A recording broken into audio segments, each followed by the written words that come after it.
The S&P 500 is the easiest investment to get started with, and it has a higher return than 90% of all investors. But what exactly is the S&P 500 and will it make you wealthy? The S&P 500 is an investment that tracks, as the name says it, the 500 biggest US companies like Apple, Google, Nvidia, Tesla, Microsoft, and 495 companies more. When you invest in this asset, you will be buying small shares of all of them and betting on the big players.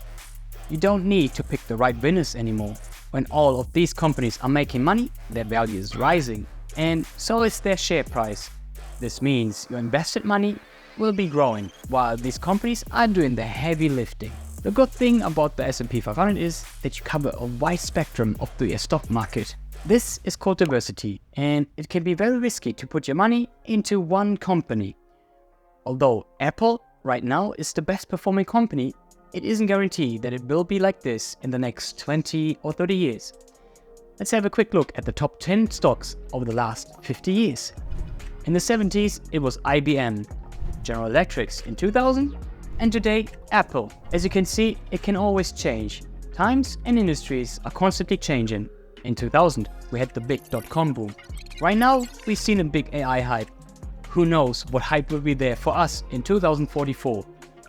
And that's why it's so important to spread your risk by investing in different companies and sectors. But how much money can you expect when putting your money in the S&P 500? If you're new here, I'm David, and I have been investing in the S&P 500 for years. I also cover other financial topics and how to level up your skills to ultimately reach your financial freedom. So, if you're new here, consider subscribing and let's find out if the S&P 500 is the right fit for you too. Investing in the S&P 500 is not a get-rich-quick scheme. Unlike all these fake finance gurus on social media with their trading charts and rented Lambos are trying to sell you. It is a slow and secure way to build wealth.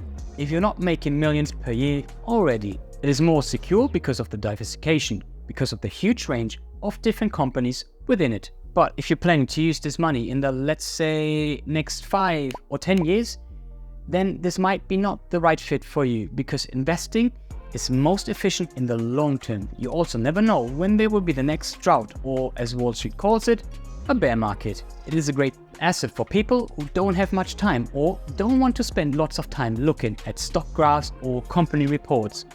So if you're looking more into active options, look somewhere else. But there's still the possibility to invest the majority of your money in the more passive approach, the S&P 500, and invest in single stocks additionally. This asset is also not for anyone who cannot tolerate market swings. The stock market can be extremely volatile, means it goes up and down every day. Of course, some stocks will go up tremendously, but that doesn't mean they won't come crashing down on itself. You might remember Peloton, the exercise bike for your home with an iPad stuck on it. The hype was huge in the beginning when it was priced at $161, but today it's down 76%, priced at $5. In the beginning, it was a total roller coaster for me because I was checking every day and seeing your money going up and down can drive you pretty crazy, to be honest.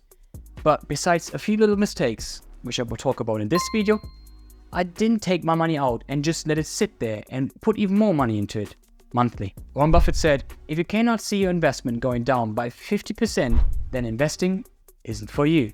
Let's finally talk about numbers and why savings are for losers. We all hear in the news, inflation is soaring and we can feel it when buying groceries. Remember back when we were younger and $100 could feed a family of 4? Now $100 can't even feed me and my fiance. The annual inflation is at around 4%, which was getting close to 10% after the pandemic. If you want a good retirement, you have to act now and start investing your money. So if you put your hard-earned money into your savings account, which isn't usually more than 5%, you're losing money. Your money is getting worth less and less.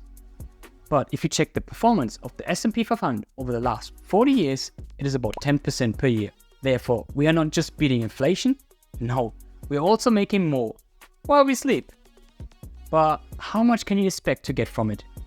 Is it really worth it? Depends on how much money you can afford to put aside. If you can afford to invest $100 per week, you will have almost $1 million. If you can invest $500 per week, you will end up with almost $5 million.